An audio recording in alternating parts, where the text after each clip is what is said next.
Hey, how are you guys doing? This is Building Stronger Men, and I am, as always, Dre Con or Uncle Dre, whatever you feel comfortable with. um, all right, I did the intro video. Now I'm gonna go into a little bit about myself, a little bit about me, who I am, where I came from, where I'm going, where I hope to go. All that wonderful stuff.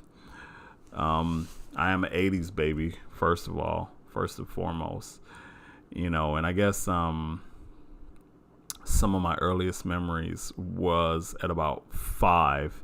I remember my parents splitting up, and I remember that really, really, really hurt. Like, I remember I just felt lost, and we ended up moving away probably about a year and a half later from my dad, and I never really saw him again. Not too much. I think I saw him probably once every 2 to 3 years.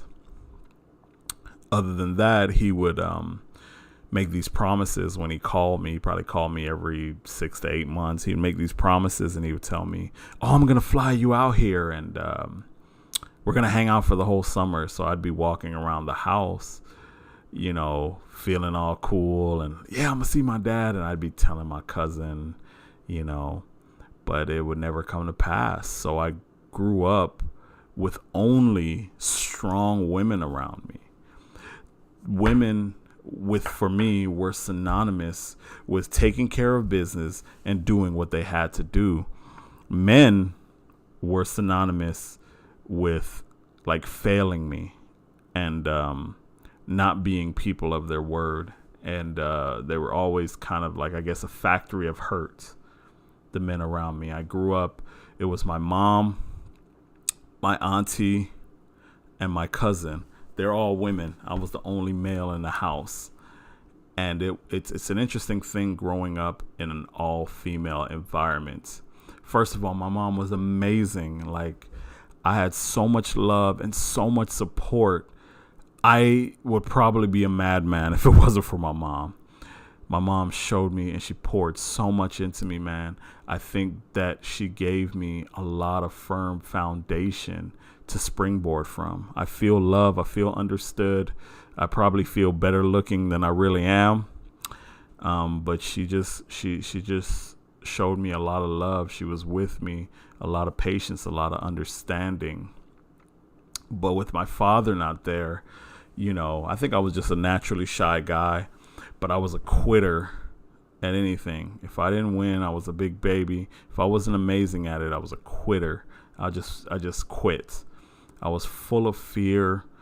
I lacked confidence. I lacked direction. And I believe all that was from not having a stable father figure in the house, not having any kind of guidance. So, God being good and knowing all things, he brought a mentor in my life when I was about 9. My mom had a best friend, and her best friend, he, would go around the neighborhood and just take kids to the snow and out, fishing, and just showed us a different world and different things to do. And he and I quickly became like really, really good friends, man. And I remember just wanting to ask him everything that I could ask him. Like, all my questions immediately went directed to this person who was showing me attention and showing me some understanding. And he would be open and honest and respectful with the answer. Sometimes the answer blew me away, but he was just so genuine, and I really, really appreciated that. And as I entered my teens, I still was a relatively shy guy. Had my first girlfriend. Her name was Marsha. Didn't even kiss her, didn't do anything. She was just my girlfriend in name only. And it was just a, interesting little relationship. But I remember not being able to get girls out of my mind. I remember just always wanting to be around them, always thinking about them. I was that weird little guy that was like, just dreaming about girls. But I was basically shy. and introverted, and got around a cool group of guys. They were real extroverted, so it helped me to be a little bit more extroverted, even though I still wasn't comfortable. Fast forward to like high school, I'm still figuring out who I am. I get saved at about 13, and that really, really changed my life. I really, for the first time, when I met God, I had a sense of direction. I had a sense of peace. Everything I was lacking seemed to be filled in. But, like every other kid, as you just get older, you're not really following that stuff. You kind of want to strike out on your own. And with me, I struck out on my own into just like bad relationship after bad relationship. A lot of times it was me, because I was a liar. I was a cheater. I was a game player. I wasn't a good man. I wasn't a good example of what I had been taught by my mentor or what I was reading in the Bible. And I hit so many dead ends. I hit so many walls. There were so many heartbreaks and so much pain because of all this kind of stuff, And I mean, I had to go on like just a soul searching path in my 20s, where if this thing was for me, if God was really for me, if this Christian thing was for me, I had to really make it my own. So I studied on different faiths, read different books of faith, and, as something would come up in them that didn't make sense or that didn't jive with who I am or what I wanted to be, I would toss them to the side. Or if it wasn't scientifically accurate, I would toss it to the side.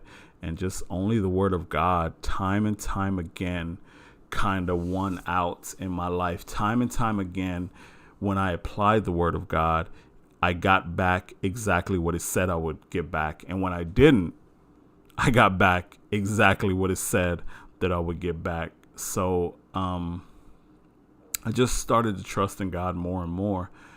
And as I became a man, I became more and more stable in my late 20s. And in my late 20s, I started to, have a desire to settle down and for a wife and all that kind of stuff. And just an understanding of who I wanted to be. And I no longer wanted to be that little kid full of fear, lack confidence, lack direction. And I mean, I got so much from everything that God gave me. I had direction. I got confidence. I stand before you a different person than the person who grew up. I stand before you a different person. I have answers because I have standards. I have understanding. I have wisdom. I have friends now who are telling me how much I bless them with with the words that I give them. And it's because I'm open and honest about my struggles and where I've been. I'm still somewhat of a young man, and I don't know how much time I have on this planet, but my desire is to help other people. As I was helped out at 9, and I'm still friends with that guy. I still talk to him once a week and bug him about, certain questions. But we're getting to the point now that when I ask him certain things, he says, I don't know.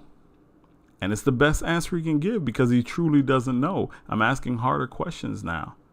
But I just want for men to be restored as the firm foundation, as the anchor of their family, as the people you can turn to. That's what we were made for. That's what we were built for. And I want that. I want men to be loving yet firm. I want them to have boundaries. I want them to have understanding. I want us to live this life in victory, and I want the next generation. One day I'm going to have a child. I want the next generation to be better than we are. I don't want a young man or a young girl, for that matter, to have to go through the splitting of the parents and just feeling that sadness and that pain and that hurt that I had to go through. Anyway, that's a little bit about me, a little bit of my story. Just kind of a coward, and just God took me out of that and made me into the man that I am today, and definitely an overcomer. So thank you for listening. we'll have more as we keep coming. Like I said, I want this to be a two-way conversation. So, like, comment, subscribe. If there's a topic you want me to touch on more than the other, we can do that. If there's questions you have, email me, comment. It doesn't matter. I'm here for you. I'm here to serve you. I'm your friend. I'm not greater. I'm your equal. And we're just going to figure it out together, man. So you guys have a blessed night. Dracon out.